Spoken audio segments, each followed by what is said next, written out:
বিশ্বকাপের ফাইনালে আর্জেন্টিনাকে 1-0 গোলে হারিয়ে শিরোপা জিতেছে স্পেন। ফাইনাল হারের রেশ এখনও কাটেনি আলবিসেলেস্তেদের। এরই মধ্যে ফাইনালে মাঠে নামার আগে সতীর্থদের উদ্দেশ্যে দেওয়া লিওনেল মেসির রহস্যময় একটি সামাজিক যোগাযোগ মাধ্যমে ভাইরাল হয়েছে। আর্জেন্টাইন সংবাদ মাধ্যম টিওয়াইসি স্পোর্টস জানিয়েছে, ভাইরাল হওয়া ভিডিওতে দেখা যায় মেসি ড্রেসিং রুম থেকে বের হওয়ার সময় সতীর্থদের বলছেন, সবাই শান্ত হও। আসল বিষয় হল আমাদের শান্ত থাকতে হবে। এ পর্যন্ত সব ঠিকই ছিল। সামাজিক যোগাযোগ মাধ্যমে আলোড়ন তুলেছে মেসির পরের কথাগুলো, এসো সবকিছু ভুলে যাই। আমরা শুধু খেলি। চলো শুধু খেলায় মন দিই। ভিডিওতে দেখা গেছে ড্রেসিং রুমের দরজার সামনে দাঁড়িয়ে কথাগুলো বলার সময় মেসির সতীর্থরা সবাই শান্তই ছিলেন।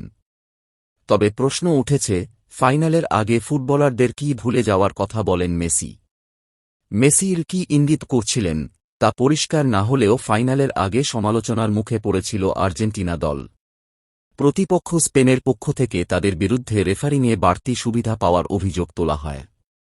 ফাইনালের আগে স্পেনের ডিফেন্ডার এমেরিক লাপোর্তো বলেছিলেন, সাম্প্রতিক ম্যাচগুলোয় রেফারিং নিয়ে এমন কিছু ঘটনা দেখেছি যা সত্যিই বিস্মিত করেছে। কিছু ঘটনায় কোনো শাস্তিই দেওয়া হয়নি, বিশেষ করে আর্জেন্টিনার ক্ষেত্রে। তারা প্রতিপক্ষের ওপর প্রবল চাপ সৃষ্টি করে। ফুটবলে, বিশেষ করে এত বড় প্রতিযোগিতায় এসব কখনোই অনুমোদন করা উচিত নয়।